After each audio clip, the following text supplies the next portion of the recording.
If you're celebrating a special occasion or just love fine dining, you're in the right place. Come experience the crown jewel of South Point restaurants, Michael's Gourmet Room. Welcome. With over 600 different types of wines and magnificent dishes prepared tableside, you'll revel in the rich classic Vegas decor and the best black tie service in the world. This intimate gourmet room has earned accolades galore. Come to Michael's Gourmet Room for an unforgettable dining experience. Another famous restaurant is the Silverado Steakhouse, where you'll find the charm and service that discerning patrons require. From top quality steaks and chops to fresh seafood and desserts, you'll love the award-winning wine list and menu at Silverado Steakhouse. Steak lovers have even more options with primarily prime rib. Catering to hearty appetites, the menu features a variety of flavorful prime rib cuts, dry-aged to ensure tenderness, and then seasoned and slowly roasted. Although prime rib is our specialty, it's not the only thing on the menu. There's something for everyone. And if you're craving a taste of Italy, come experience delicious Italian cuisine and the attentive service at Don Vito's. Our culinary team starts with the freshest ingredients and transforms them into traditional favorites. And don't forget Italian desserts. Don Vito's. Savor the taste of Italy. Finally, if sushi is more your style, join us at the popular Zenshin Asian restaurant and sushi bar, where we're serving up the freshest sashimi, nigiri, and sushi rolls. And beyond the sushi, an exciting contemporary Asian cuisine menu, plus a variety of specialty drinks, Japanese and domestic beer, wine, and sake. Balance your hunger with Zenshin.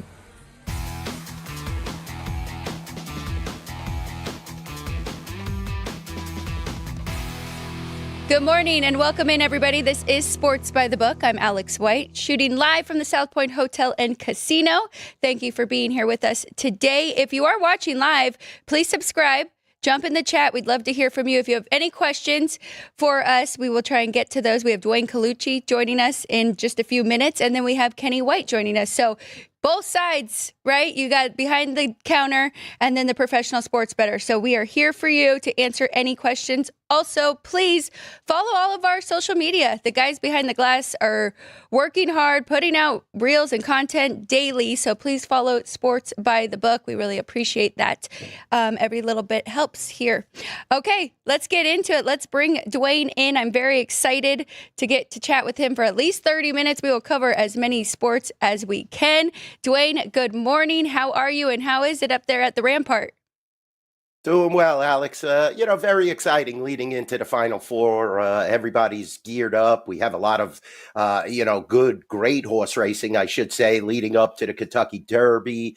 Golden Knights playoffs are around the corner. We have NBA playoffs. Just so much happening. The tournament out here has been fabulous at the MGM. Adding some more handle and definitely a betting menu increase. Definitely popular anytime there is an event here in Las Vegas, Alex. So, it's just been fabulous. We have people commuting from all over the country and just excited for the Final Four and leading into it. I'm glad you brought up the Final Four. I want to start there. But before we do that, I'm trying to be better with my time here. There is a baseball game that is going to start in 10 minutes, and I absolutely love the MLB schedule today. We've got games starting consistently throughout the entire day. So plenty of action to jump in on for us sports bettors here. But the Tigers, home opener here, Jack Flaherty on the mound. And then we got Jonathan Cannon on the other side. 240 for this Tigers team. And I know we expect the White Sox to maybe regress again. They have 2 wins under their belt, and they had a very low win total to start the season. Do you think that number is fair here, 240, Dwayne? How are you feeling about this one? Alex, it's hard to regress any further than the White Sox did. But, Flaherty is hittable, in my opinion. I'm a Dodger fan. You know that. So I've watched him last year, and he kind of regressed as the season went on. Maybe he's happy to be back there, but this is an inflated number, I have to say. The White Sox did get 2 wins already, and shockingly, they took it to the Angels there on opening day. So we'll see how this game plays out. I mean, we're getting decent handle. I think it's a little pumped up. We're getting handled because it's the first game of the day, and we're seeing like a 4-1 ticket count naturally on Flaherty. But I would definitely lay off this game. I think it's a touch much, but it is the home opener. You're seeing a lot of these teams pumped up for their home openers. Today's the home opener at Citi Field, and a great baseball betting menu today that just adds to the NBA and the tournament out here, like I spoke about. So I think this line is a little high, Alex, in my opinion. That's what I was thinking too. Not eager to jump in on that 2-1 with the White Sox there. Maybe a first 5 under here. Jonathan Cannon did have a very good first outing. 5 innings pitched, 4 hits, no runs. So that could be one angle we could take that game. All right, we'll get back to some baseball. We will definitely talk about your Dodgers. But first, the Final Four. We have women's today. We have men's tomorrow. I just want, first of all, your overall opinion. I don't think we've got to talk to you. First time in a very long time, we've got all 4 1 seeds. Is that good or bad for the handle? How has it been?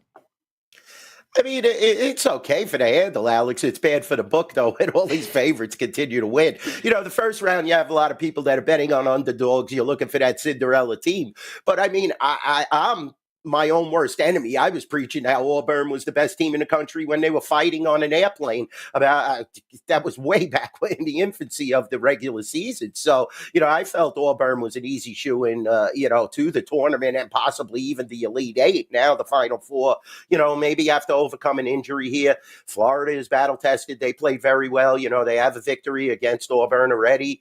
Houston, great defense, great coaching. And Duke, everybody knew Duke was going to be good. They have possibly the best player in the country on that roster, and he's really flexing during the tournament, despite getting banged up in the tournament before this one. So, his conference tournament. So Flagg has really played well. We've seen Auburn really play at a high level. Hopefully, their superstar isn't too injured, and we see a great SEC matchup with Auburn and Florida. I think Houston's defense is going to be something that Duke hasn't seen. So this is going to be a tighter game than people perceive. Sampson, just a great coach, in my opinion, one of the legends in college basketball right now.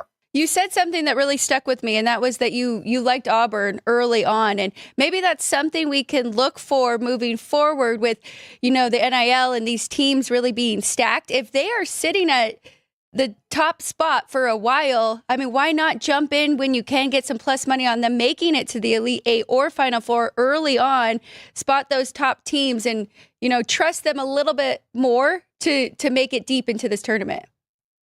Yeah, definitely, Alex. What the whole point is that, futures are where we have some liability on Florida without a doubt. Houston was popular in the futures market. Auburn, as they started to dominate, and they did early on in the season, you got that sense. And Duke is always popular in the futures market. So as you get, further on in the tournament, you do have teams that become very popular and the public starts to back and they're on every parlay. They're betting them straight. They're seeing the momentum and how well the teams are coached and play. Bruce Pearl, he's been there already. This is definitely now the student, against the teacher. His understudy is on the opposing side of the ball. He coached with Bruce Pearl. So, this is definitely interesting from a future standpoint. Exact matchups as well, as you could see on the graphic, are very popular now when you get to the Final Four and the Elite Eight. So, we have a great futures market. It's very ripe. These are 4 great teams, in my opinion, Alex. This is going to be a great Final Four. And, you don't like to see 4 number ones from a bookmaker standpoint, like I said, but it's so exciting. I mean, you have the best teams, and that's what the product that you're putting forth creates more handle than when you have the most popular and the best teams in the regular season. I'm glad that we have that graphic up and that you brought it up, having the exacta. That could be an angle to get a little bit better value here because, I mean, really, our shop, I believe Duke is minus 105. Not great value by any means to jump in now with them, but maybe you could find who you think is going to win the other matchup and take it there at plus 375 or plus 250. I want to dive into that SEC game just a little bit more for anybody who isn't aware. Can you give us the background where this number opened? I believe it was 2.5 at the shop. Florida, a favorite. This is a rematch. These two already played once this year, but now down to 2. And what about the total? Are we seeing any movement there? Yeah, the total is at 160 now, Alex. So definite. We're seeing good two-way action, believe it or not, on this game. It's down to 2 at the Rampart and South Point. So people are starting to take Auburn. It's very a tough matchup. It's an SEC matchup. You're going to see good two-way action. The initial reaction was the Sharps to bet Florida. So the ticket count right now is about I want to say nearly 3-1. Not just there yet on Florida, but getting great two-way parlay action.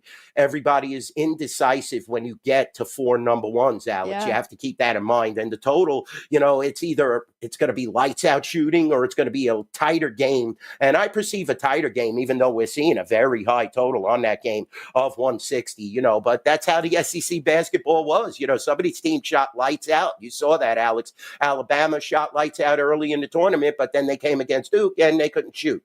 So this is a tough, handicapping angle on this total. I'm going to stick with Auburn, but it's still a tough matchup. No, it definitely is. And I really am hoping. It looks like Broom practiced yesterday, participated, should be available. So keep an eye on him. He is a huge part of that Auburn team, of course.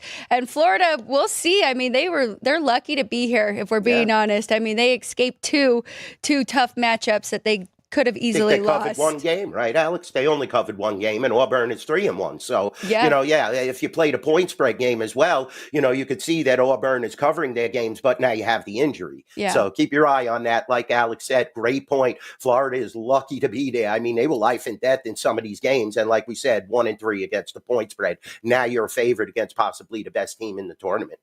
You brought up the other game. I'm with you. I think Kelvin Sampson is a fantastic coach. I mean, he's had a top 5 defense for the last 5 years, a top 3 the last 3, and now he's got guys that can shoot the 3. So this will be a very tough matchup for them, though. But I do think with time to prepare, maybe they're ready and know how to handle this Duke team.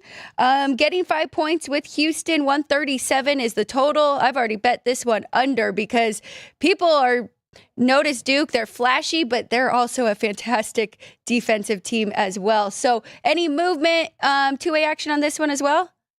Well, it's kind of 2-1, Alex, in the ticket count for Duke, naturally. But yeah, so far we're getting good two-way action. A little more Duke, though. Duke is the most popular team left in the tournament. You have to keep that in mind. From back in the Coach K days, everybody remembers this team. And everybody, Duke is synonymous with the NCAA tournament. So we're going to see more Duke money. The money is 3-1. The ticket count is 2-1, but it isn't that significant.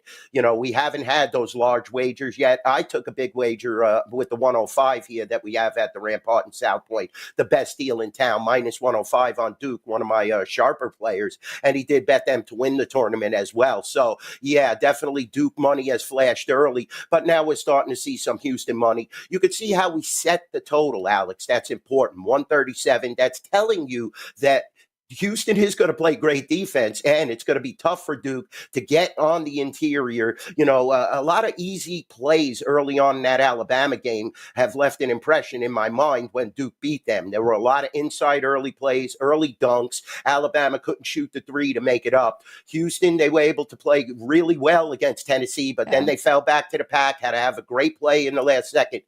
Very difficult to handicap this game as well. We anticipate as bookmakers needing Houston, and I feel comfortable with that. They've had a top 5 defense, like you said, for numerous years now. Sampson instills that. He knows how to coach this squad. This team is battle-tested and definitely ready. Not a shock that they're in the Final Four, and definitely I think they're going to try and impose that strong defense. 137 is the total. Like I said, Alex, though, early Duke money. But naturally, that's what I feel. It's a popularity contest now when you're dealing with Duke, and people are just going to line up and blindly put them on their parlays. Even attached to other sports, you're going to have a lot of parlays tied into Duke, in this Final Four matchup. It's really tough. I mean, the fact that they beat Alabama by 20, when I thought that Bama could hang in there and cover that 7. So that makes this very tough to handicap. I'm almost thinking if I jump in with Houston, it's got to just be money line because they are going to have to be suffocating like they did against Tennessee. And we don't know, are we going to get the Houston that we saw against Purdue or the one against Tennessee? So really fun. I'm excited for tomorrow. I'm excited for both of those matchups. I want to ask about NIT, the Crown Tournament, some of these other smaller tournaments for NCAA basketball. How's the handle been with that? And were you as shocked as me to see UC Irvine actually blow that game last night? Yeah, I'll tell you the truth. It's been great handle just because, like I said, when you have a tournament take place in Las Vegas, it brings a lot of excitement, and definitely, yeah, the NIT has always been an exciting tournament and creates handle. But I think definitely the Crown has been more popular this year at in the betting market here in Las Vegas. So yeah, it was unbelievable. Irvine missed that layup. I was kind of shocked. I saw the replay because I was at the Golden Knight game, Alex. But she's unbelievable, really exciting games too, and it just adds to our handle as bookmakers. We enjoy having these other college teams that are followed the whole year, and just borderline teams, bubble teams that now could play for something, and definitely it brings excitement. We look for anything as bookmakers that could create more handle, especially here over the counter in Las Vegas. Great, MGM put on a great show. It's still going on. Let's see how it plays out. But yeah, it's been good, Alex. I can't complain. Nothing like the NCAA tournament, but we're getting a lot of handle on these college basketball smaller tournaments. I love it, Dwayne. I'm glad to hear that people are betting on the Crown. I mean, it has been a very fun tournament, and congratulations to Chattanooga, who did win that NIT. You brought up the Knights. It was a tough showing for them last night, and you were there. But still, I mean, 2-1 against Winnipeg on the season. So Jets kind of had that revenge factor going for them, but couldn't get much done. Shut out 4-0. Give me your overall thoughts. I know you are a hockey guy, but going into the playoffs, are you concerned with the Knights? Yeah, definitely. They got shut down last night, Alex. They looked horrible. I mean, that was probably, I got to say, I've been a season ticket holder since the first season. I think that was one of the worst games that I've witnessed them play, and it was shocking. Comrie was between the pipes. It wasn't even Hellebuck. So, you have to keep that in mind. They looked disorientated. While Bill looked to be finding his stride on a positive note, he looked good. Petro looked decent, but, the offense was stagnant. And Winnipeg is the top team in the NHL. So if you use this as a measuring stick, I wouldn't go that far in the playoffs. I thought Winnipeg was kind of coming back down to the pack as Dallas was silently winning games, but now apparently not. And I think Vegas is, believe it or not, Alex, they're behind Winnipeg, Dallas, Edmonton, and maybe even Los Angeles. Los Angeles destroyed us 2 weeks ago, the Kings in the Fortress as well. So I don't know about the Vegas Golden Knights. They have to correct a lot of, flaws that they have on certain lines. And I know Coach Cassidy is totally capable of doing that, but I'm kind of worried. St. Louis is playing at an exceptional level right now, 11 in a row, Alex. I mean, that's unbelievable at the NHL level. You could see on the Eastern Conference side, Florida's right there, Washington's there, Carolina's there, Montreal is playing at a fabulous level. And I'm so happy to say that my Canadians are actually a factor. And they're in the playoffs right now. We got to stay ahead of the Rangers. Great performance last night. Cole Caulfield, Samuel Montembeault is playing great. I can't believe how well Montreal and these young players are gelling. Martin St. Louis is doing a great job. I believe we swept Florida this year, so that's definitely important. Tampa Bay, they came back down to earth last night. Ottawa was able to, keep their position in the wild card, which is so important. You have all these teams fighting. I think the Eastern Conference is a little stronger than the West, even though you see these gaudy point totals, Alex, in the West. You're seeing 108 points for Winnipeg, 104 or 5 for Dallas. Very important leading into the playoffs to have home ice. But remember that President's Trophy jinx. I mean, how many teams really win the President's Trophy and then win the Stanley Cup? I mean, I think it's been 2 or 3 in the last 25 years. So keep your eye on that as well. Alex Ovechkin going to break Wayne Gretzky's record. I never thought I'd say that. I mean, the guy is phenomenal. He's found the fountain of youth. Logan Thompson, they have 2 good goalies, not just Thompson, but, they're going to be a tough out as well. When you look at Washington, they're the only team in the Eastern Conference with over 100 points, but, Carolina also playing very well. Devils, it's a shame their best player is banged up. They're going to make the playoffs. They're going to play really hard because they're young and they have that skill set, but we'll see how far they could go. Watch out for the Canadians, though. I know a lot of teams don't want to play them if they make it into the playoffs. They have fabulous young talent, Suzuki, Caulfield, just amazing. I don't know why I backed off yesterday with the Canadians. Boston still scares me, which they have given up since the trade deadline. But my dad did jump in. He took a Canadians puck line, so that was a good, Beautiful. Yeah, good win for him. But to Kenny's your the point, teacher, Alex. You know, right. your dad is the best. I mean, you know that. So definitely you got to follow his lead. Boston, like you said, Alex, fell apart. I mean, how do you trade Brad Marchand? I can't believe that. They did it with Joe Thornton. They did it with Marchand. I just don't understand what Boston is thinking. When you have a franchise player like that, I understand eventually you have to cut ties, but that was an implosion this year in Boston. And let me tell you, I love it as a Canadian fan. They've fallen off the map. We'll see if they can rebuild, but I just think they really sold the season once they got rid of Marchand. And any time in a rivalry like that, Alex, keep in mind, the Canadians are looking to destroy them. They hate the Boston Bruins. So when you have that rivalry and they're like a wounded rabbit, you're going to see the wolf attack. To your point, Dwayne, about the Eastern Conference being a little bit more stacked than the Western, I mean, there's already 5 teams eliminated from the West.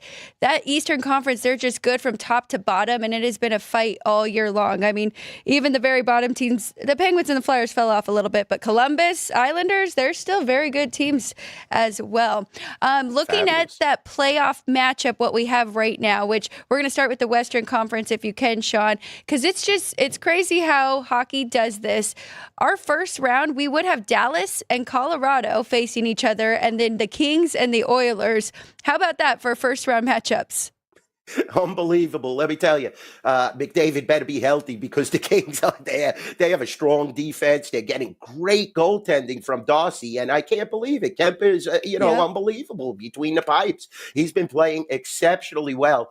Colorado scares me. I mean, we didn't even talk about them, Alex. Once Nichushkin and Nate get going, they're phenomenal. I just think they have goaltender problems because, that tandem of Wedgwood and Blackwood, I'm kind of confused. They're starting to get good play. I think they could outscore a lot of teams, but if you get into these defensive physical matchups with Winnipeg, Dallas, or the Kings, you might fall a little short, but as long as Nichushkin is healthy, I think the Avalanche are definitely, a prominent playoff powerhouse. That would be 2 great first-round matchups, and it's because, look at the liability. Like you said, they eliminated Ducks, Kraken, Predators. Predators were very focal. We talked about that 2 weeks ago, I think, on the show, Alex. You hit me with that. They were very popular in the futures market, and they played terrible this year. It was their worst year, and I wouldn't point the finger, at Marchessault. He had a lot of parity in his life and a lot of trouble. It's his first season there, but guys like Stamkos, the goaltender, they didn't really play at an ultra high level and they fell down. So, you're looking at these 6 teams that are the first 3 in the Central and the Pacific, and then you throw in the Blues. Wild play good defense at times. They blew that game against the Rangers. Very difficult Western Conference landscape. A team like the Blues, though, could definitely sneak up. I mean, hopefully they're not peaking too early, but 11 in a row, like I said. Jordan Binnington, since the Nations 4, has been the best goaltender on the planet. You're right. I forgot about that. That makes a lot of sense now.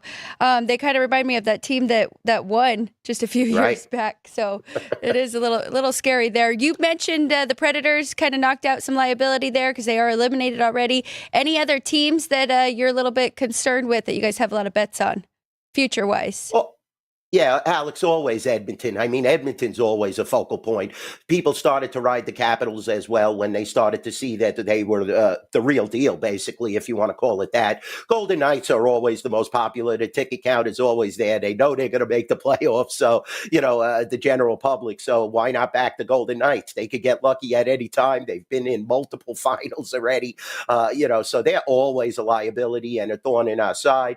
Winnipeg, I took some sizable bets. I have a clientele that actually bets the Jets each and every year on the futures market, and they always fail. I mean, they're similar to Toronto, and when you're seeing this gaudy point total, they played so great last night, but are they going to be able to do that series through series through series? I don't think teams will play as bad as the Golden Knights did last night. And no discredit to Hayden Hill. Some of those shots were unstoppable. I'm telling you, from Scheifele, that first goal was unbelievable. Cross ice pass there right in the zone.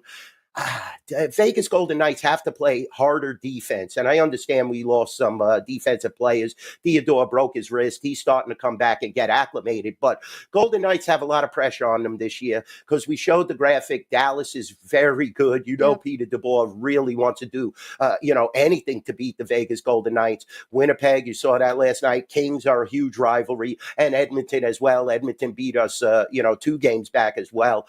Knights have to step it up a little, Alex, if they want to be, a Stanley Cup champion. But naturally, we have liability in the futures market on that.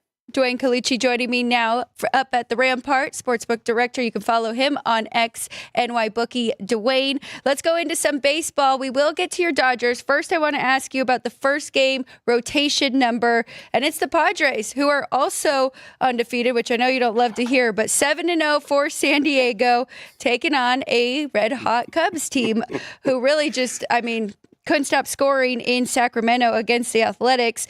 Now Imanaga will get the start, 165 against an undefeated team here, and the total is 7. Are people taking that dog with San Diego? They're actually betting the Cubs. I'm looking at the graphic a little, but yeah, a lot of people are taking the plus 150. Ticket count is, 30 count difference, not much. Some sharp action on the Padres, though, naturally. Cubs were playing, Sandlot ball, you want to call that, Alex? Yeah. I don't know what that stadium is, but yeah, they were hitting the ball. They look good. Both Chicago teams were kind of shocking us early on in the season, but, I would definitely take the plus here. 150, that's a real nice plus. But the Cubs, you never could tell. You're playing in Wrigley, very tough scenario. I hate to see the Padres excel. I want them to fall behind the Dodgers as far as possible. Like you said, I'm not a big fan of that team, but as a bookmaker, they're definitely a threat this year. You could see they have a powerful lineup. This is a tough game to handicap. I'll tell you the truth, Alex. I like the Cubs, though, a little bit, but I would take the plus probably if you put a gun to my head. Don't like this game. Yeah, it's just so early to be laying a big price like that, especially against with the Cubs. Yeah, with the Cubs. Let's go back to that division a little bit. With the Padres, Arizona, they're finding their way. They're looking promising too. So that kind of helps the Dodgers, though, right? It keeps them on their toes and maybe can even help them get over that huge win total of theirs. Yeah, you don't want them to fall asleep. You're right. But that lineup, they fall asleep the first 5 innings every game, Alex, and then they just come back and they destroy you. So they've actually made us a little money in the first 5 innings, but then they come back and they're on every single parlay. And we're going to start to see 3-4 to 1. This team is just monstrous. Ohtani, Betts, Freeman took a night off. They still hit.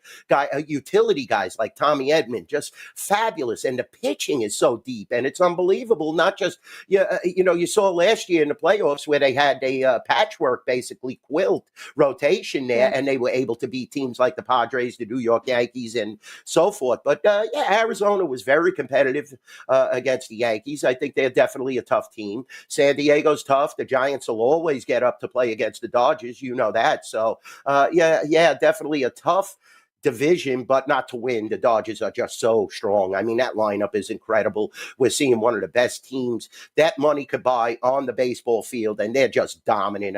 Superstar power. Stadium is packed every single night, so you have to deal with that. It's just a tough scenario for the National League, especially teams like the Braves. You saw they were able to jump out on the lead in some of those games, and the Dodgers just tore their heart right out late in the game. And Mookie Betts, coming into the season, he had that weight problem and he had a parasite. Now the guy is probably the best hitter in the National League through the first 6 games. So, just monstrous performance by the Dodgers, and they're going to be tough all season. We know that as bookmakers. We're going to have to pump the lines up where we have to against teams like Miami, teams like the Cubs, teams like Cincinnati, like you said, Milwaukee. But then, we have to be careful as well. Teams like the Mets and Padres and Giants, like we said, will get up for this Dodger team. So it's not going to be easy to cover the run line every night. You're going to have to lay a large number when you're backing the Dodgers, especially at home, because they're so much ahead of what's out there.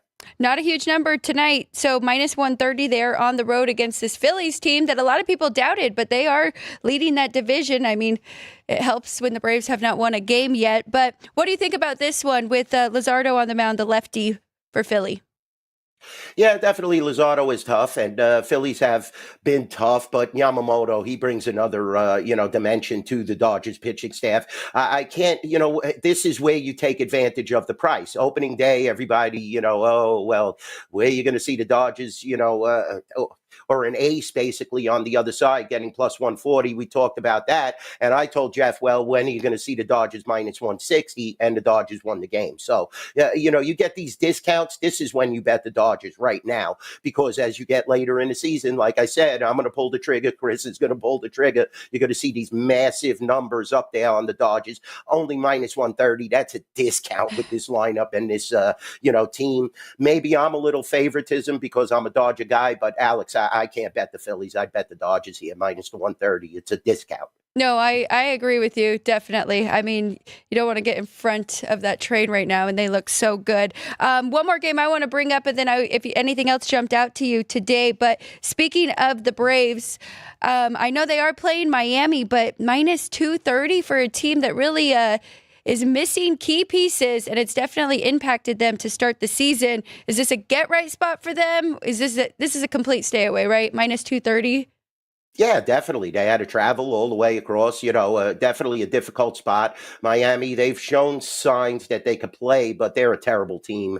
Schwellenbach is tough. I would probably, if I had to bet the game, lay the run line on the Braves, but it's a difficult, it's a layoff, like you said, Alex. When you're, managing money and your dad will follow me and teach you guys this. You don't want to bet on these games that there's a possibility that the dog could win and you're laying so much on the favorite. There's way better games out there, and you have a full betting slate, as you could see here. Why would you choose that game with a team that is yet to win and, suffered some, heartbreaking losses against the Dodgers? So, yeah, this is definitely a layoff game. Total is 7.5 here at the Rampart in South Point, slightly shaded to the under, probably feeling that the Braves will have a little jet lag and Miami can't score. So keep your eye on that total. Probably I would bet under in this game.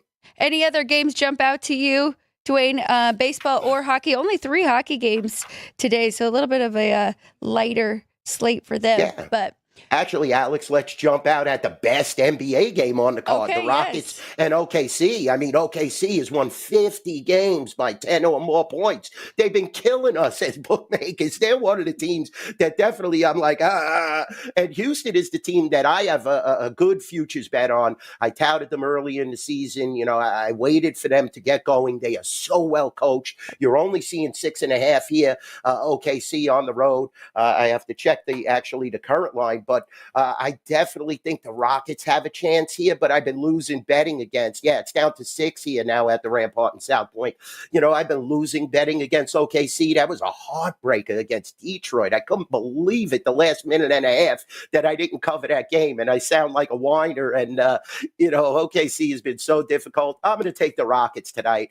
I think they definitely at home could compete with this team, but Gilgeous Alexander is definitely the MVP in my opinion. This kid is phenomenal. What a talent. I mean, amazing, amazing talent, and also very well coached like Houston. Western Conference is very tough to handicap this year, I'll be honest with you. You see the East, Cleveland and Boston are the teams to beat. If the Knicks get healthy, maybe they're in that top 3, but the Western Conference is going to be very difficult, even though OKC is running the table. Be careful. These young teams, they can lose in the playoffs. I like Houston tonight, but very tough to bet against OKC. That's really funny, Dwayne. My dad had Houston power rated very high early on in the season, and it kind of surprised me. But him, like you, he spotted them early on. So good for you to grab a future ticket on them. This should be a great game between these two. I'm curious your thoughts quickly. If OKC makes it to the championship and it's Boston on the other side, is that where the experience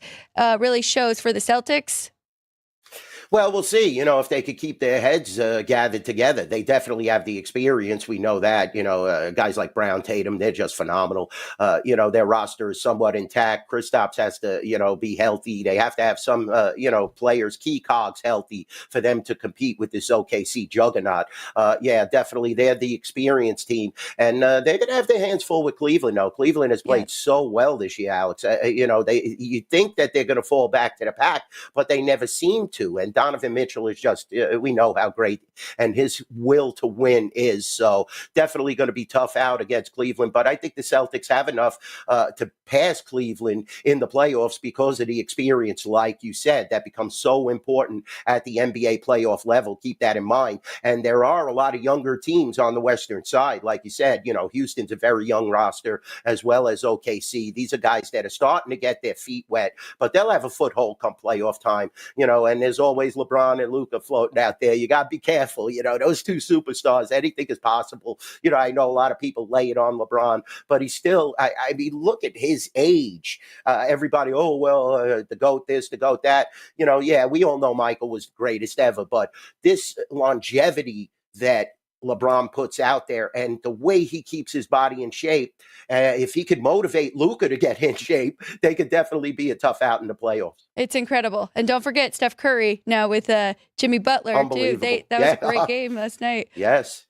And Jimmy Butler, unbelievable. He brings the defensive dimension. That was a great acquisition. Yeah. You're 100% right. And you got the best shooter ever in the game on that roster. So very difficult. You have those teams with experience and you have the two young guns with OKC and Houston. Great NBA playoffs this year. I'm definitely looking forward to it. I am too. That's really when I jump in and dive into NBA and when it gets very exciting. Before I let you go, NY Bookie, Dwayne, on the tweet, somebody actually read one of your tweets and has a question for you about getting dinged at the MGM place. Do you remember tweeting about this? And he said to ask you about the comp drink policy at South Point and Rampart. Rampart, we give, it's free flowing, Alex, trust me. I was shocked at MGM because now it seems like they're really tightening things up. I took my dad to the game last night and, playing a large denomination poker machine. And I was shocked to hear that they were only comping well drinks there. Rampart and South Point, I mean, you come on down, you bet some horses. I'm going to give you a stack of drink tickets. We're very liberal with the drinks. We're local, free parking. I had to pay $50 for valet at New York last night, then tip on top of it. And trust me, guys, I'm not a cheapskate. I still tip the guy even after he told me I can't comp you anything. And I ordered the two drinks and I'm playing, video poker at a high denomination. I could care less. I just want us to be the old Las Vegas. Let's not gouge our patrons. Keep that in mind. The Rampart and South Point don't believe in that. Chris will tell you, Michael Gorn will tell you, Michelle here over at the Rampart. We love our patrons and we're never going to gouge them, especially with alcohol. I mean, that's the worst thing. We were always synonymous. When I moved here, Alex, it was probably, you were very, very young. I remember 75-cent shots at Binions Horseshoe. I mean, unbelievable. You had lots of fun where you could get Coronas and Heinekens for 75. Now I drink Johnny Walker Black Scotch and it's 20 a shot. So we've gone full circle here in Las Vegas. Let's keep in mind the patron. Let's keep them coming back. We don't want to gouge anybody. Keep that in mind. It is fantastic. There are still two spots here in Vegas where it's like Old Vegas, South Point and the Rampart. We appreciate you. You brought up horses, so I have to ask if you have anything for our listeners. Yeah, definitely. Dutrow in the Wood Memorial, Captain Cook. I'm going to stick with him. Manuel Franco will be in the saddle. Have to beat the Baffert horse, Rodriguez, but I definitely think Rick Dutrow knows what to do. He has the screws tight. The horse is won at 1 1/8 miles. He just wants to get acclimated with that Kentucky Derby distance. That's going to be very important to get this prep under his belt. He's had a little inactivity period, but he's working very well. Let's bet him in the Wood Memorial. Keeneland, unfortunately, canceled, Alex. They will not be running until Sunday, but they will run the Bluegrass this Tuesday. So come on down. Okay. A dimension that we haven't seen Keeneland running on a Monday and Tuesday. Come to the Rampart. I'll take care of you. It's going to be a fabulous day of racing. Chance McPatrick has a great chance in that race, as well as, the Pletcher horse on the rail. So an exciting Bluegrass. We have all of the horse racing preps. We're going to have a great seminar. Bob Ike, Jay Privman, myself, the night before the Kentucky Derby. I know Ralph is going to have a lot of things going on. We'll probably have the race day show at night, probably on Wednesday or Thursday prior to the Kentucky Derby. It's just such an exciting season for horse racing right now. But like I said, let's go with the Dutrow horse in the Wood Memorial and the River Thames and Chance McPatrick box in the Bluegrass on Tuesday. Again, follow him on Twitter, NYBookie Dwayne, so you can get the updates on when those shows are coming out. We appreciate you. Have a great weekend. A lot of exciting stuff. So we've got men's and women's Final Four championships all the way to some horse racing Monday and Tuesday. Dwayne, thank you so much. Have a good weekend. We'll see you again next week. I appreciate it, Alex. Definitely. It's always a pleasure to join you. Thank you so much. We're going to take a quick break. When we get back, we will bring Kenny White in, get his thoughts on some of these baseball games and the 3 hockey games, as well as a little tease for some college women's Final Four tonight. We'll be right back. South Point offers all the types of entertainment you'd expect at a first-class Las Vegas resort. Did you know our 400-seat showroom is one of Las Vegas's top destinations for live entertainment? Enjoy live performances by classic Vegas entertainers, bands, and today's hottest comedians, plus a rock and dance floor. You can also enjoy live entertainment at the Grand View Lounge, where you'll feel all the vibes of old Las Vegas. Enjoy the music, and if you love to laugh, don't miss The Dirty at 12:30, our very own free comedy show, every Friday night at 12:30 a.m. in the Grand View Lounge. The Dirty is 100% free, so arrive early. Go to southpointcasino.com or call the box office at 77136 for today's performances at the showroom and the Grand View Lounge. When you're ready for your favorite cocktail, stop in and unwind at one of our 7 specialty lounges. There's a bar around every corner, because you're in Vegas, baby. South Point Casino has plenty of attractions for the whole family. Catch a movie. Our 16-screen movie theater includes 2 XD Extreme screens for the ultimate in viewing, sound, and luxury. After the show, treat the family to a variety of treats at our old-fashioned ice cream parlor, Kate's Corner. We scoop up a variety of creamy concoctions, including smoothies, hand-dipped cones, milkshakes, malts, sodas, and sundaes. At Kate's, there's something for everyone. And if you've still got time to spare, our bowling center might be right up your alley. Voted Best of Las Vegas, it's a great place for friends and family fun. 64 lanes, a pro shop, snack bar, and arcade. And while the kids are bowling, you can play slots and sip on a drink in the Alley Cat Lounge while overlooking the lanes. For our more serious and professional bowlers, the South Point is also home to a separate tournament bowling plaza. We have 11 amazing restaurants featuring a wide variety for every price range and appetite. South Point's Garden Buffet has something for everyone at unbeatable prices. Or, if hunger strikes in the middle of the night, join us at Coronado Cafe. The American menu offers breakfast, lunch, or dinner 24 hours a day, plus a Chinese kitchen for authentic Chinese dishes from 11 a.m. to 11 p.m. From steak and eggs to wonton soup, it's fast and friendly service 24/7. When you need a quick pick-me-up, you can find it at our state-of-the-art Starbucks just inside the main South Point entrance. Order ahead with the Starbucks app for easy mobile order pickups. Or enjoy your favorites in the relaxing dining area anytime, day or night. If you love Mexican food, Baja Miguel's has all of your south-of-the-border favorites.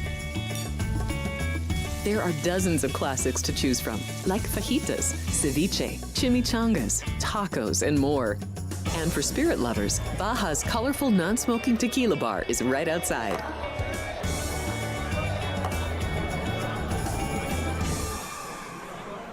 Or maybe you're in the mood for seafood. Big Sur Oyster Bar has fresh seafood prepared right before your eyes.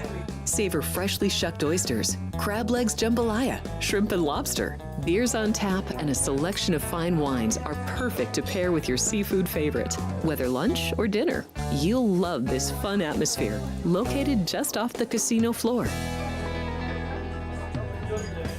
Ready to shake things up? Step back in time and treat yourself to one of the oldest restaurant chains in the country. Steak and Shake, famous for original mouth-watering steak burgers and hand-dipped milkshakes in a variety of flavors. For some old-fashioned fun, try Steak and Shake.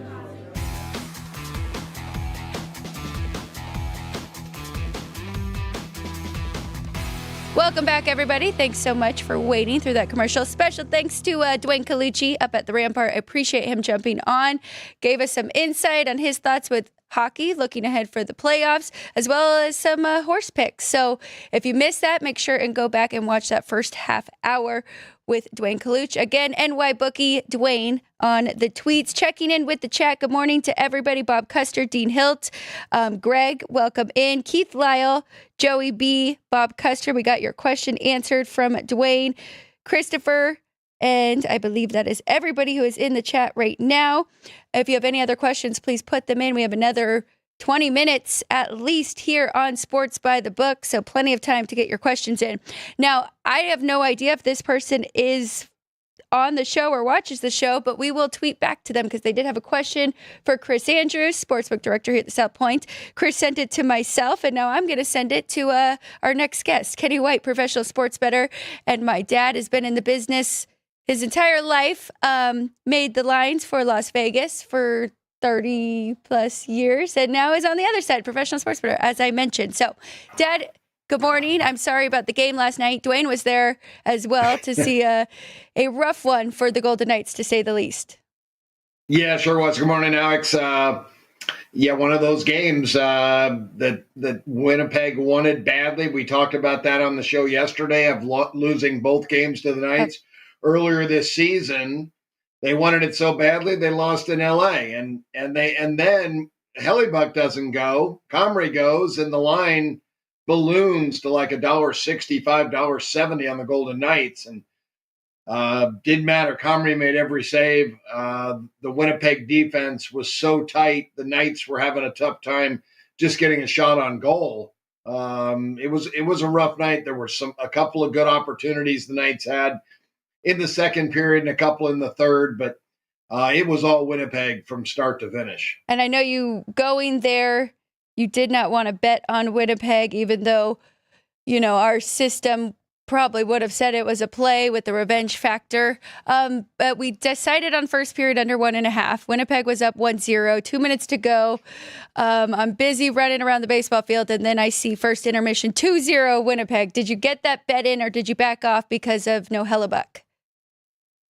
No, I had bet it before I knew about Hellebuck, if he was going to play or not. So, yeah, I didn't get off, but I still felt that they would be solid defensively, and Winnipeg was. They shut out in the first quarter, so first period. So, no, I felt good about it, but yeah, that's just sports betting, and again, money management. So, it was a 1% bet for me. Yeah.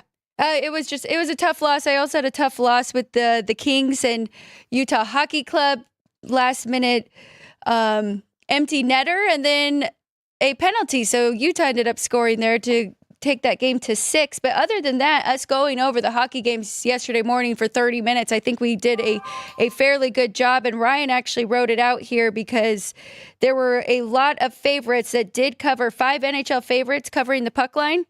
Montreal, you were on that. Colorado did. Dallas did. We both had that one. The Kings and Calgary. Calgary at home gets it done again in that one. But totals too. So that was a lot of fun. We can go over our 3 games.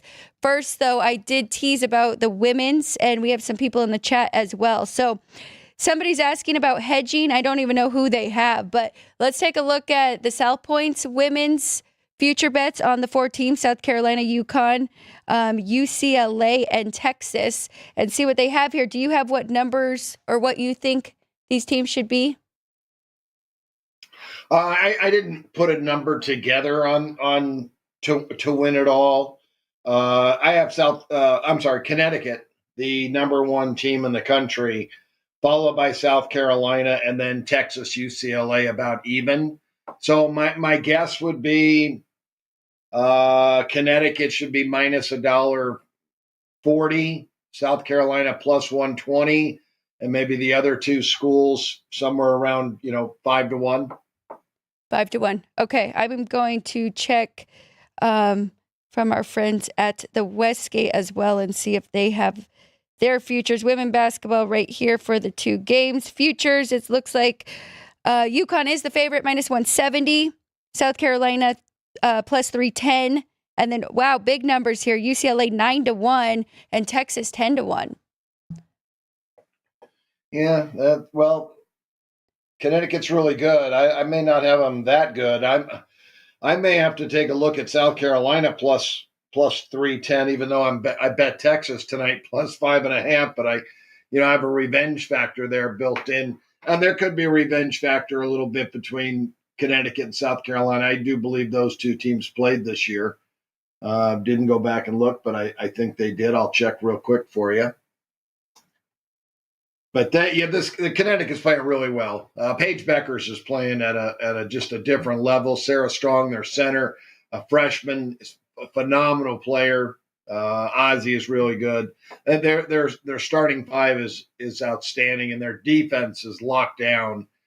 South Carolina's got great defense as well, maybe even a touch better than Connecticut, but the South Carolina offense has struggled this year, and that's why they have not been that dominating team we've seen in the last couple of years. They haven't had the go-to girl to really, put points on the board when they need them. So that's why Connecticut is the better team. These two did play at South Carolina back in February, so not long ago. Connecticut won the game 87-58. They destroyed them. So South Carolina is going to be looking ahead to that basketball game. I'm probably going to take plus 310 on the Gamecocks to win it all. Wow. It's hard to win 3 in a row, but they're very well coached and they can do it. Dean Hill did jump in. He does like UCLA. Got 8.5, and now it is 7 with UConn, of course, the favorite in the first matchup tonight. So good number by him to get that 8.5. And you brought up UCLA the other day and talked about one of the players on their team's the real deal. That's the center is a tremendous player, and her sister just signed with UCLA. Jaime Jaquez's sister is on the UCLA basketball team. She is a really good player, a lot of energy. She never stops moving. She's always in the right place at the right time. And UCLA, if I can put one moniker on them and pin it, is they try hard. They play hard, game in and game out. So yeah, they're not going to be easy for Connecticut tonight. They are going to give them a battle. I think both dogs are definitely live here, and I think both unders are live. The Texas and Texas unders, the only two that I bet though. The other game, my numbers are really right on, but my feel is UCLA can hang around, and that will be a lower scoring game with Connecticut. Okay, awesome stuff. Running a little late here. I did have Dwayne on longer than expected, so we'll kind of go through hockey and baseball. We don't have to touch on every game, maybe just if we have differences from our numbers. But let's start off with hockey, just 3 games. As I mentioned, Carolina Hurricanes and the Red Wings. Pretty big price here on the Canes, as they should be, but the Red Wings are still playing hard. I would lean to an underplay, if anything, in this one, but not a huge difference. It is now juice to the under, 6 under minus 120. So that kind of keeps us off of that one. So I said start there, but if you're okay with it, I think we'll just move to the next one. Yeah, no, that's fine. Capitals, still the chase for Ovi, 3 away from breaking the record. Lindgren gets the start tonight. No Logan Thompson. Against the Blackhawks, it is Spencer Knight again, who has taken over full-time as the goalie in Chicago. $4 favorite here on the Caps. Not even getting a good price for the puck line. You see any differences? I really don't in this one either. 6.5, maybe a lean. Yeah, but with Chicago being out and Washington trying to score as many goals as they can to get Ovechkin opportunities to score, it just seems like they're just going to be very, very offensive. And Chicago, I believe, played last night. A little travel. They may be a little bit tired. Washington is really playing good hockey. And with that, trying to go for the milestone for Ovechkin, I think this team is focused night in and night out, and they can score a lot of goals. This could be one that puck line, you could lay 2.5 maybe with Washington, take a shot with them to win real big tonight. Especially, I do like that they just got not shutout, because Ovi did score 1, but it was almost a shutout against Carolina. So you're right. They'll be ready to play back at home in this one. So I think that is the way to look for that one. Last one on the board, Minnesota Wild Getting a little bit of plus money here. Islanders have lost 6 in a row. I'm a little surprised that they are a $1.20 favorite because even without adding in the fact that they're on this losing streak, we have it minus 105 for the home team here. So looking at the Wild in this one, it is Sorokin on the other side, who is a very good goalie, probably have the goalie advantage, but Gustafson's been very good for Minnesota. So Wild or maybe even an under here at 5.5 minus 110. Yeah. Both teams are still fighting for their playoff lives. So in those type of situations, these are two good under teams, two good goalies. I agree with you, but it is just 5.5. I would much rather go under 6. I would only make the bet under 6, but if I had to lean somewhere, it would definitely be under here, just because the motivation for both teams and the way they play and the style of play that they on the ice. I forgot to mention that Minnesota has been much better on the road than even at home. So either way, under or Minnesota, one of those will probably make each of our board. All right, let's get to some baseball, some good matchups today so we don't have to fly through. I mean, we have as much time as we need. One game going on right now, and the White Sox tied it up. It is 1-1 in Detroit.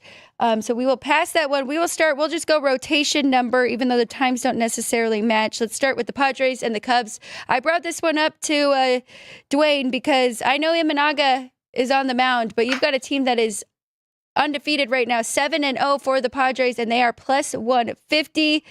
Is that a price that you want to jump in here with the dog? Oh, I only made the Cubs $1.35, but both teams on a streak. Cubs have won 3 in a row themselves. First home game at Wrigley, it's going to be sold out. Every game's sold out, but the fans are going to be excited. Shota Imanaga is one of the top 25 pitchers in Major League Baseball. So, a little bit of advantage there on the mound and the starting with the starting pitchers. Offensively, a slight lean to the Padres being the better hitting team. And maybe that's why, I'm at a little bit of a lower price than what the market's out there. Wind blowing in from center field, going to be cold there today. And maybe a total I look at under in the first 5 innings with these two pitchers going. Okay, very good. Let's go to the Dodgers and the Phillies. Dodgers, short price here, minus 130, because we do have the lefty Bizzardo on the other side for Philly. Any differences in this game? I'm seeing a total of 8. I know we have 2 good pitchers with Yamamoto on the other side, but 2 really good offenses as well. Yeah, 2 really good offenses. 2 of the best in baseball going at it today. And I like both pitchers, though. Yamamoto, really good. Luzardo, outstanding. I mentioned that the last time. His first start with the Phillies, I mentioned that on the show, that I really like his stuff. And I thought he was a great pickup for the Phillies. Struck out 11 in his debut for Philadelphia. But again, I talk about pitchers. We talk about midseason form. Well, none of these guys are anywhere near midseason form. A lot of times the adrenaline of starting the season gets them off to a good start. But, once it sets in, there's a little just in the body. You're not that, 100% in pitching shape.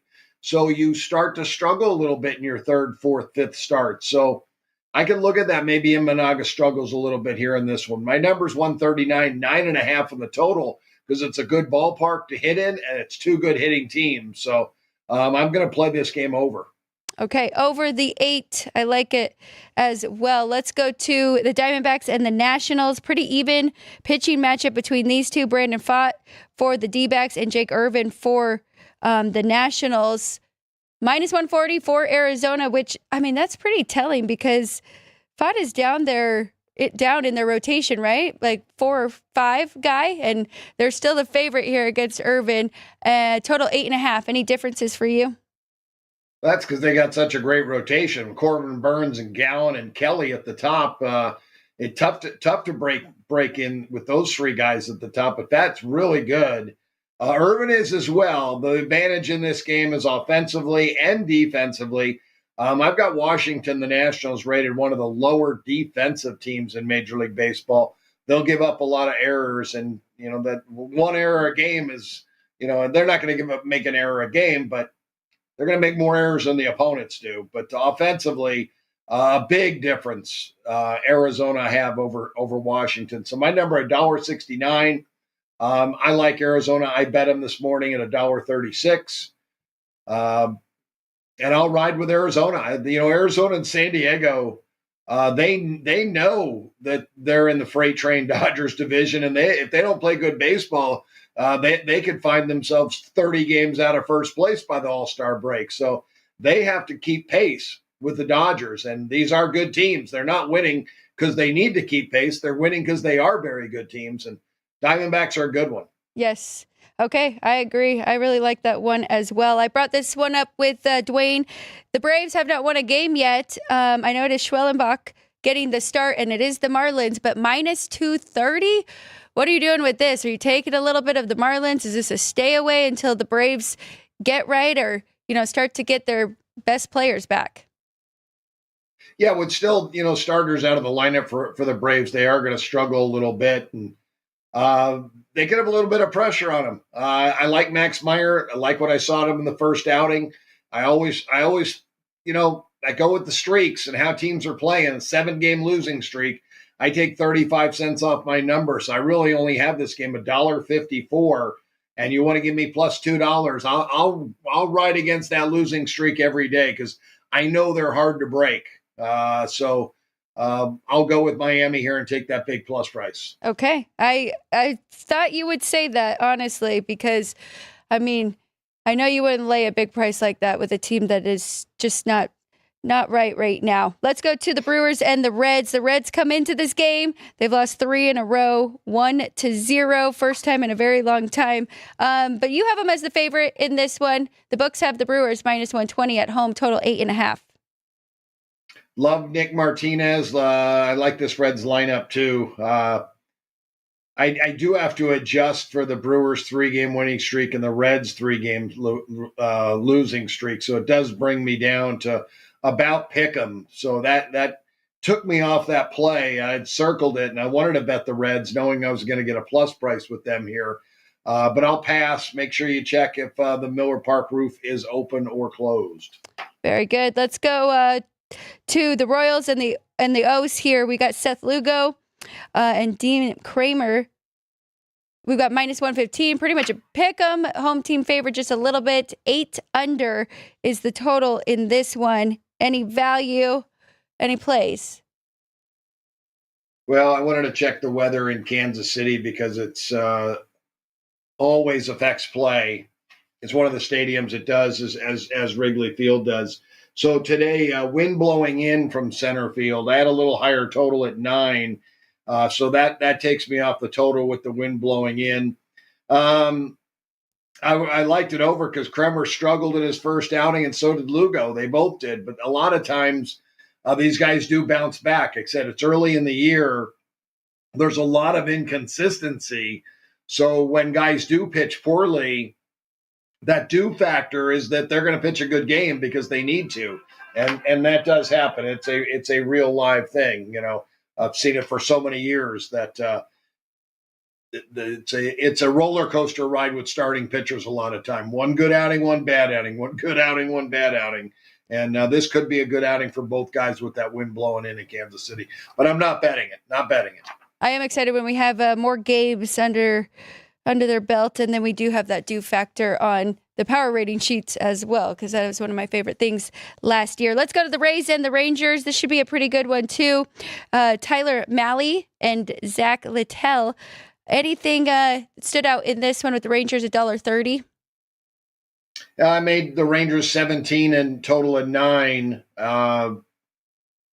Yeah, it is a good game. I still like this Rays organization and think they're still solid. And they're just going to be they're competitive. They'll be competitive all the time. Rangers got a really good team. Mally's a good pickup for them as well. They've done a nice job with their pitching staff. But again, my numbers are right there. Small lean to the over, though, in this one. How about Jose Soriano? He had 5 strikeouts and 7 scoreless innings in his first outing for the Angels. He will be pitching at home against the Guardians, who we did talk about kind of having a regression season as well. So you're getting a nice plus even money here with the Angels. Total is 8. Well, I think the bookmakers and the bettors have done a nice job forming this line. I mean, it's right on for me. I made the Guardians $1.12 and 7.5. I would look to go under, if anything, because I don't like either lineup. I don't think there's enough hitters in both lineups to put up a bunch of points. The Guardians bullpen, outstanding, one of the best in baseball, and that's their strength. I think they're going to end up playing a lot of low-scoring baseball games this year. And they did last year, too. I followed that best ERA for the bullpen, relievers and closers all year last year. So good point, good reminder there. Is it Eric Fetty Day? Yeah, I would hope so. Walker Buehler still probably trying to figure things out. Had the Tommy John surgery and was really had an up and down year last year. Just never got his stuff back. He just average big league stuff right now. I'm sure he's going to work his way back in and maybe find it that he's an upper echelon pitcher like he was before the injury. But it's kind of fading Buehler instead of betting on Fetty in this game. I did make Fetty the favorite, 103. The price was a lot better when it opened. You could get plus 125. Wow. That is a big drop. Even money's the best you're going to find. So even though my number's close, I would still say I would bet, even if I didn't bet, I bet the game already and I didn't get as good a number as I would have liked. And I only bet it because I'm fading Walker Buehler here. He's not right. We'll find out when he throws a great game. Maybe it's this game. Who knows? I have no idea, but I'll fade him till he does. He did do well and help the Dodgers win the World Series. He kind of flipped the switch. Well, and he came in for the final 3 outs. So I don't really know what to take with that, but he did pitch one good game, but I watched it. There was a lot of atom balls in that game, just hard hit balls right at somebody. I think he was very fortunate, and he was, smoke and mirrors.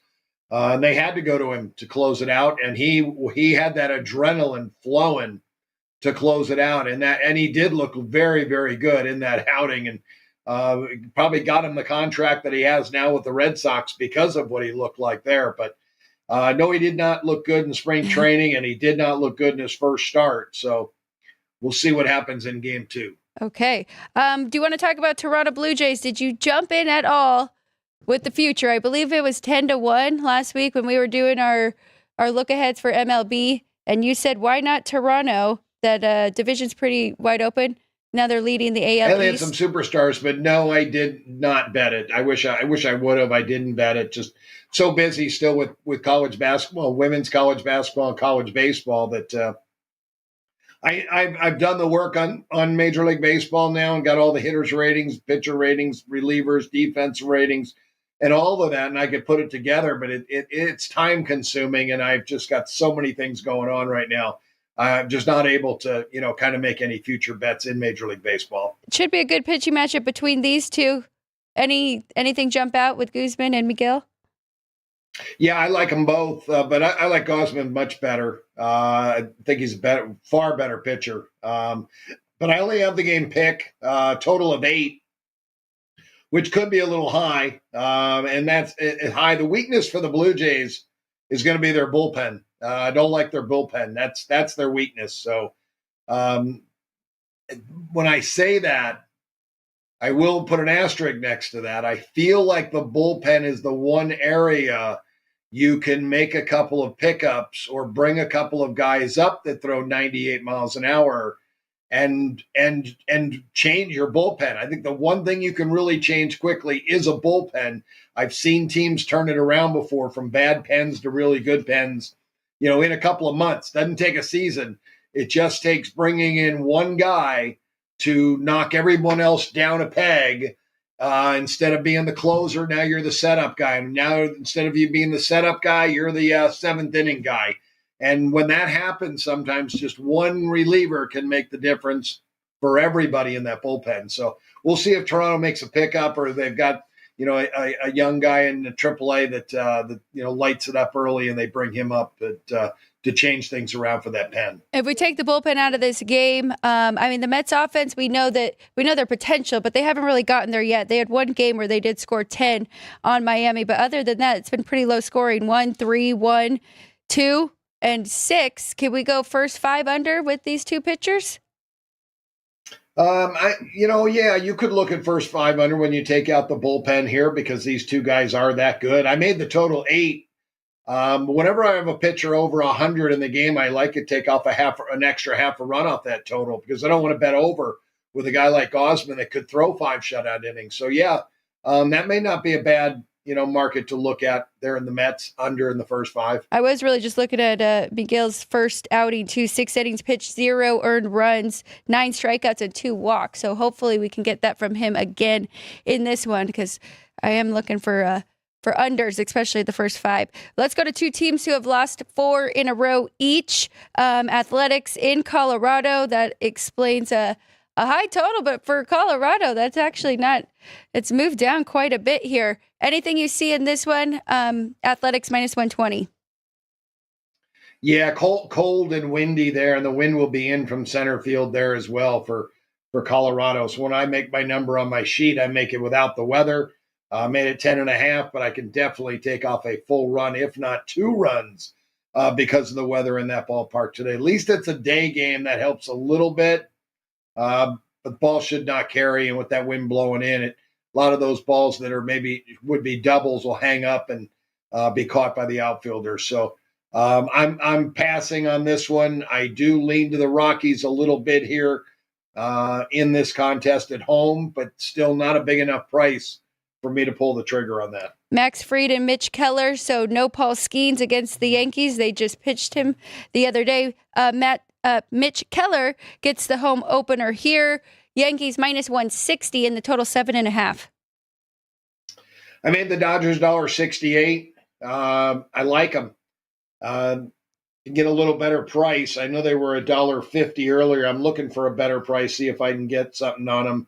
It may be a spot where I lay the run line on the Yankees here. I really like Fried, and I think he was a great pickup by the Yankees.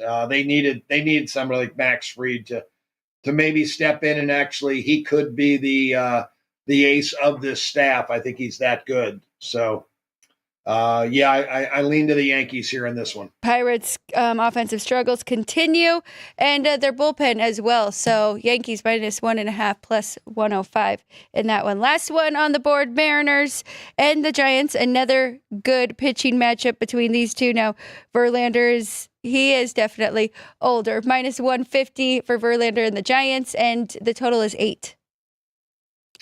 Yeah, in Seattle, there's some. I was a little confused this morning with Luis Castillo going for Seattle because he just pitched on the 2nd, so it couldn't be Luis Castillo we know who started his career with the Reds.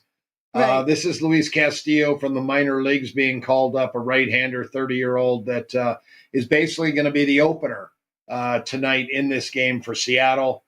I would look at under in this game. Verlander can still get it done. That's with him on the mound, he can still get it done. And I think that with the Mariners going bullpen by committee here in this game, you're looking at a different arm every 3 innings, every 2 innings, maybe every inning, and that kind of gets tough sometimes. The openers, I think it really works, especially when you can bring openers in. Your relievers and with the righty-lefty matchups and make that work for you. If you have enough lefties in the bullpen to make that work, you can keep this a low-scoring game early on. So I'll look to go maybe under here, first 5 innings. Under first 5 in this one. And it is Luis F. Castillo. If you see that, then that is, you said the reliever? He's a relief pitcher for the minors. Okay, so just so we know the differences moving forward here. I know you have a lot of work. There's a ton of college baseball games on the board. We'll get you out of here. Do you have any college baseball for us, or you're just getting through those games? Let me look and see. I've made my numbers. I didn't look at the board and what we bet, but you see here. While you're doing that, I'm just going to check in with find the chat odd screen again. first. All right, so Okay. this is rivalry weekend in college baseball, so a lot of good rivalries going on. Duke and North Carolina playing. Auburn, Alabama, Texas A&M, and Tennessee, who just played in the last College World Series, playing today. That is one I like. I like Texas A&M, and they're getting $3 against Tennessee. They are playing on the road, but they're still a very good baseball team, and they have that revenge factor from the World Series. So plus $3 on Texas A&M tonight against Tennessee. Total-wise, I'll give you one total here. North Carolina, Duke is nothing. Utah, West Virginia, I would go under 13.5. Okay. Very good. That's a 3:00 game in West Virginia. I think that's a little bit high. Remember, today's Friday. That's it. Today's Friday, meaning Meaning the number one guys are going for each team. Okay, just wanted to make sure. Minidar is in the chat as well, and Giovanni. I saw Nick and JR in there as well. I wonder which one of them got our trivia question. I didn't even bring it up, but I'm sure it will be between those two. So thank you, everybody, for joining us.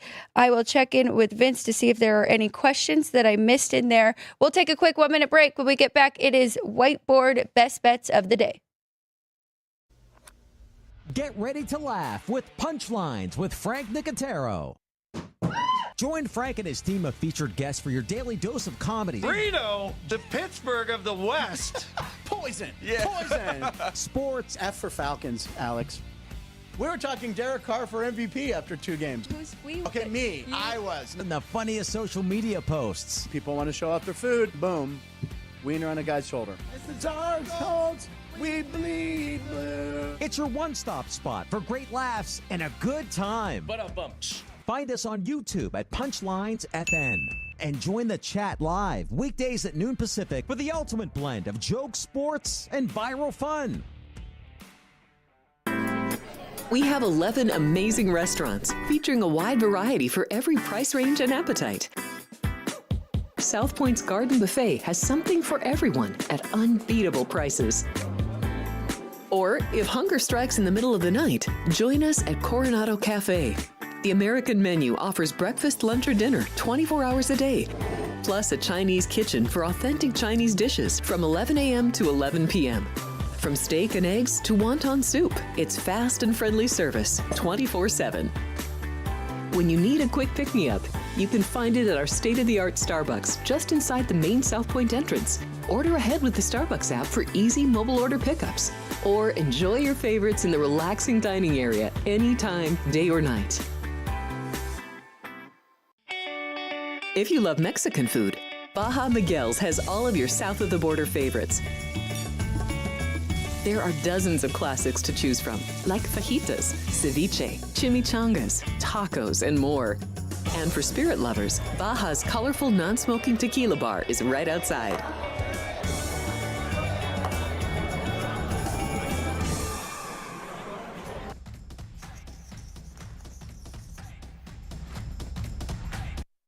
Friday, everybody. I'm excited to give out our whiteboard plays. This has become one of my favorite part of the show. Sports by the Book, live from the South Point Hotel and Casino.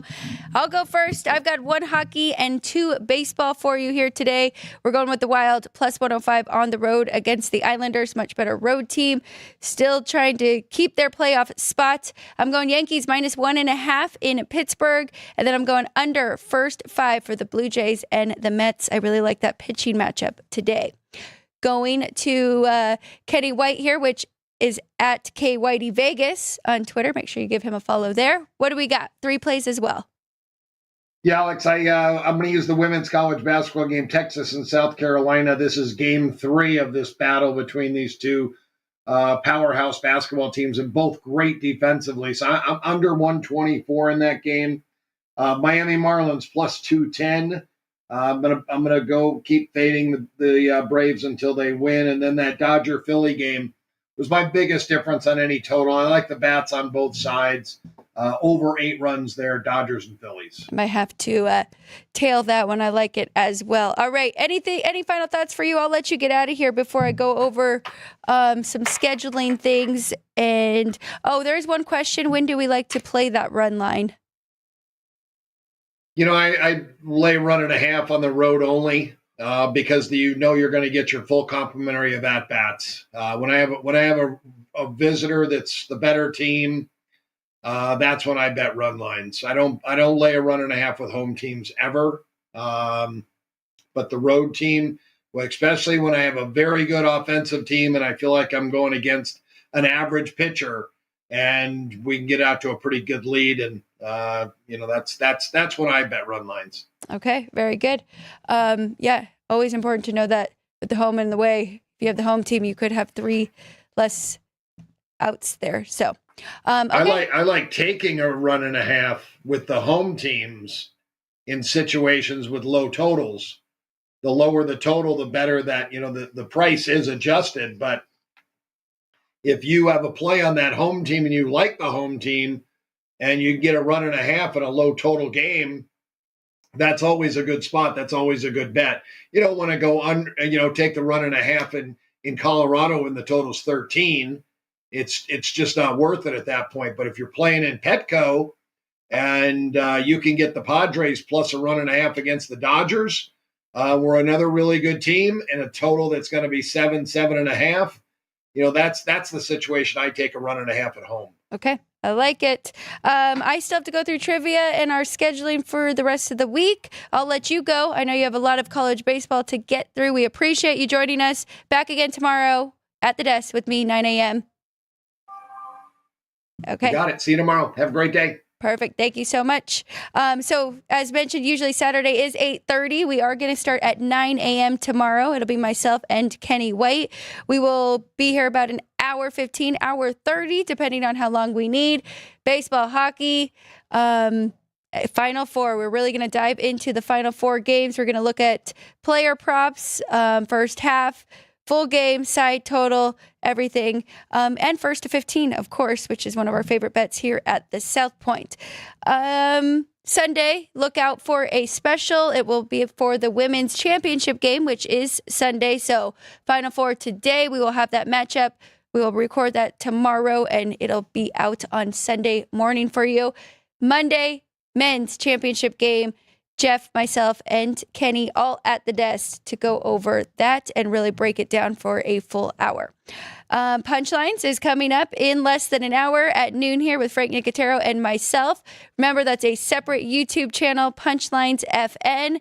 Please make sure and join us there and also jump in the chat. A lot of fun with all the punchies. So excited to see you there. Trivia time. Looks like we have our winner. Great question, as always, and a tough question. So talking about Paige Beckers from UConn, currently has 444 career NCAA tournament points, tied for 5th all time. What 4 players have scored more career women's NCAA tournament points? Very impressive when it's a trivia question like that and you have to answer and have 4 different names. I believe I saw JR kind of slowly did it, right? I saw him name 2 and then 3 and then Caitlin Clark, most recent, is in there as well. So congratulations to JR on the JR Invitational. We'll see you again tonight at the ballpark. If you are in Las Vegas and you want to come hang out, see some good minor league baseball, come out to the Las Vegas ballpark. The Aviators are 4-2. Lost in extra innings yesterday. Should have had that one as well. I believe that is everything. I'm looking to Vince to help me out here, but wanted to make sure that I got the punchlines, the time change for tomorrow, 9 a.m. And then, full hour and a half. Excited to do that. And back on Monday with Jeff Parles, Kenny White, and myself. Thank you, everybody. I really appreciate you all. Good luck this weekend. Enjoy the Final Four games tonight and tomorrow. We'll see you again tomorrow morning, though, before those men's games. This has been Sports by the Book. I'm Alex White.